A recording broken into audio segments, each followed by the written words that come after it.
Okay, so as you see here, this is a small sample of some of the parts that have been dried up after me painting it with the metallic black.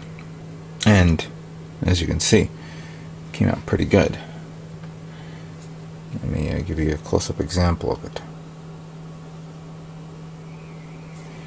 It does have like a tinge of like a sparkle to it. Well, actually, when I was spraying it, before, you do see the sparkling effect of it, and then as it dries up, I guess sparkle goes away. But I guess I didn't want it to be sparkly. If that was the case, I would probably use 2 layers or 3 layers of gunmetal. But no, I'm actually quite pleased with what I'm looking at here. It came out unexpectedly pretty well done. Some parts I didn't have to paint black. For example, this is actually part of the ankle armor, where these two are like this. Oops, let me get another one like this, as you can see there. And then here is the armor that goes over it. So there's no reason for me to paint this. All I had to do was paint the ends. Some parts that you see here that are not here are still on the tray. I had to respray it again because I missed a part or something like that. Sometimes, like certain edges, like this one, I had to paint an edge, paint over here and here. I had to paint some parts that has the edges exposed. And certain things that I missed. And then another part where, like something like this one, bubbles formed around it. And this happens, I guess, when you either spray too close or something's on the part. So I had to sand it down and respray it again, and just, comes out okay. So this completes all the black parts. Now let's move on to the next part, and that is the inner frame. So here is the inner frame, fully built and constructed, of the Titus. And you have to admit, this is a very, very big, bulky looking mobile suit and kit that I have ever worked with. I mean, there are other kits that I've worked with that are big, but that was because of the added armor. But never seen one with so much bulkiness on an inner frame. It's been a while since, actually I don't think I remember seeing a kit like that. Maybe what do you call it, the Zaku 2 will probably come close in kits that I have. I know there are other kits out there that are probably bulky, kind of like, let's say the Gelgoog is probably a bulky kit to have, and the Dom, but I never had those kits before. But seeing this one is interesting and a unique look to it. I had to put these on so that way I can put on the hands and it looks okay. Even though I'm impressed with the work and the looks of this kit, I'm kind of slightly disappointed in its legs, and not because of how it is. I'm so used to like some sort of added weight that the legs give you in terms of density of amount of parts. Yeah, it is big, but it doesn't feel heavy to you. And when you have to balance it on, even though this doesn't have the parts that will keep it up, it is very uneven. It is articulated. That is true, and I kind of do like how it is. But maybe if Bandai would have added an extra layer of internal parts, maybe I would, this would sell me on the fact that it's a big kit, or it feels like a big kit. But I could see, I don't know, I don't see how this kit will look like with its inner frame out, and if somebody wants to make a diorama, you really need to put some more detail on this. The only detail I see is around here, and that's it. Well, anyway, that's my kind of like my only gripe of the Titus. Titus still looks amazing, especially with these big fingers. Some parts I didn't put on, like these, will be painted separately, but I'll of course be removing this leg. These arms come up pretty easily, and that's another thing that I'm kind of trying to understand, why they would make these little nubs smaller.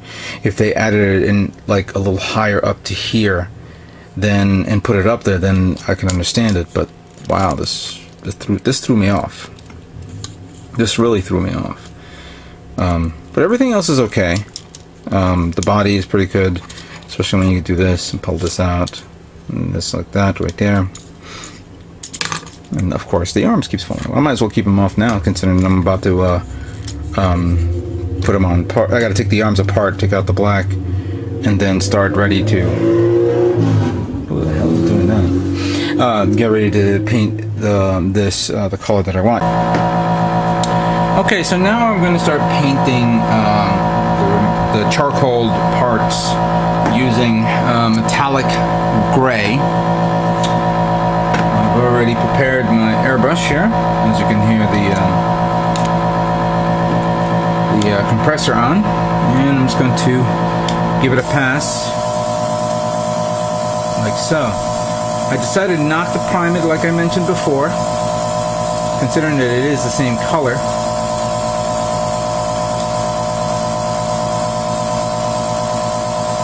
I did sand it down a bit so that way it's okay.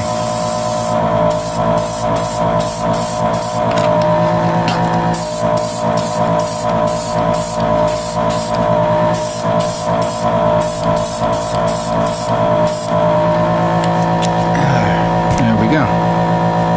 And if you guys can see this,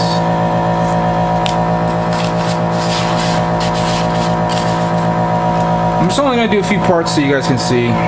Here's the shoulder.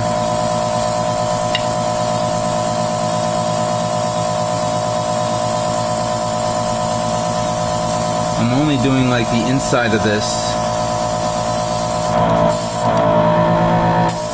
since this is the part where it pops out for the beam effects from the shoulders extends out, and then around the some areas around here. So, that's okay. The waist unit, definitely have to paint from the inside. And then inside the skirts.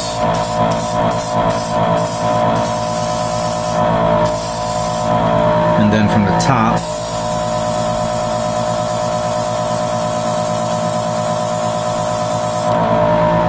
That's good enough. Alright. Here's one of those thigh legs.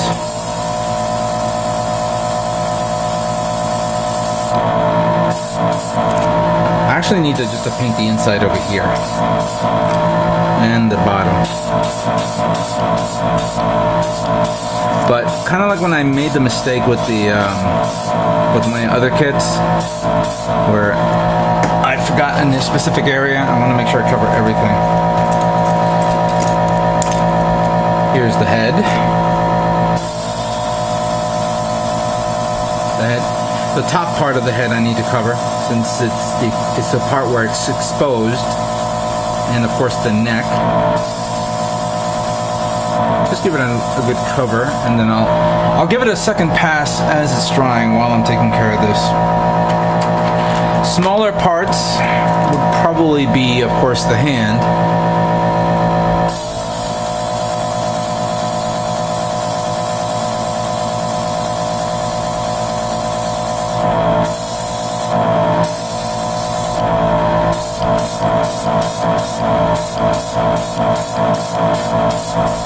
There we go.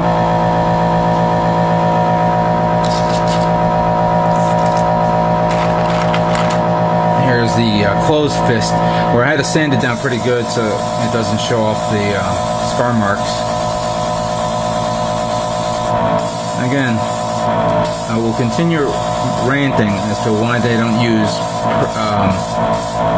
perfect grade hands for this. This is pretty much perfect for it.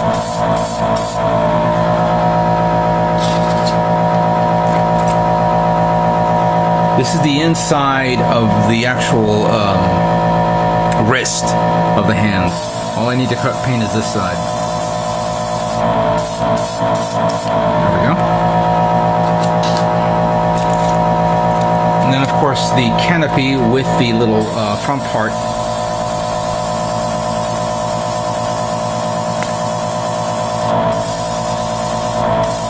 I took out the figure front inside, so that way it doesn't get accidentally painted metallic gray.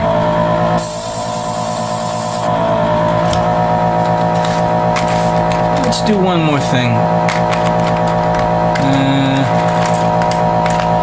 Here's the shoulders.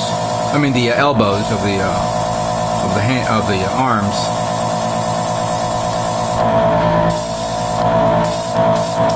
There we go.